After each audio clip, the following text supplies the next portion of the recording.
គួរទិញឡានម៉ូដែលដែលមានទំហំមួយណារវាងទំហំ1លើ24ប្រវែង22សង់ទីម៉ែត្រនិងទំហំ1លើ64ប្រវែង8សង់ទីម៉ែត្រក្នុងវីដេអូនេះ admin នឹងបង្ហាញទំហំរបស់ឡានម៉ូដែល Toyota GR Supra ដោយដែល admin បានបង្ហាញទំហំឡានម៉ូដែល Nissan R34 ជូនអ្នកនរគ្នាទស្សនាក្នុងវីដេអូមុនអញ្ចឹងអ្នកនរគ្នាតែសម្រាប់ក្នុងវីដេអូនេះគឺ Toyota GR Supra អ្នកដែលជា fan របស់ Toyota កុំភ្លេចទស្សនាក្នុងវីដេអូនេះដល់ចប់ដើម្បីងាយស្រួលយល់កាន់តែច្បាស់សម្រាប់អ្នកនរគ្នារវាងទំហំទាំងពីរទំហំនេះតោះឥឡូវនេះអ្នកនរគ្នាមក detail អំពីទំហំ1លើ64ប្រវែង8សង់ទីម៉ែត្រយើងវិញម្ដងសម្រាប់រូបរាងរបស់ឡានតូចការ design របស់គេស្អាតខ្លាំងទាំងទឹកថ្នាំកញ្ចក់របស់ឡានយ៉ាន់របស់ឡានសំខាន់ពេលអ្នកនរគ្នាកំងទៅនឹងទទួលបានជើងទម្រជាមួយនឹងកញ្ចក់អាគ្រីលិកហើយមាន free ទាំងដឹកជូនទៀតអ្នកដែលគាត់ស្រឡាញ់ឡានម៉ូដែលដែលមានទំហំតូចឡានមួយម៉ូដែលនេះ admin ណែនាំជូនឥឡូវនេះអ្នកនរគ្នាមកមើលឡានម៉ូដែលដែលមានទំហំ1លើ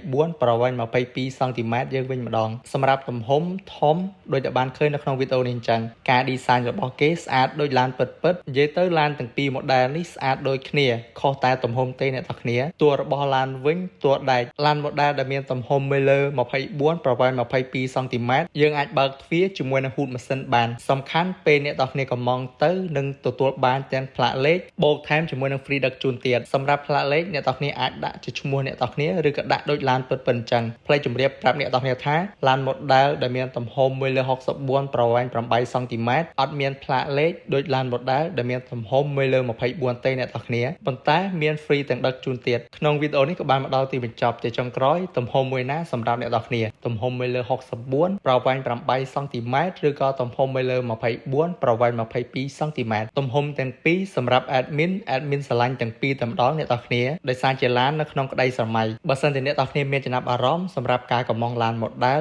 ដែលជាឡានម៉ូដែលក្នុងក្តីស្រមៃអ្នកនរគ្នាកុំភ្លេចតាក់ទងមកកាន់ page Hi Brand from Victory អរគុណអ្នកនរគ្នាសម្រាប់ការទស្សនានៅក្នុងវីដេអូមួយនេះ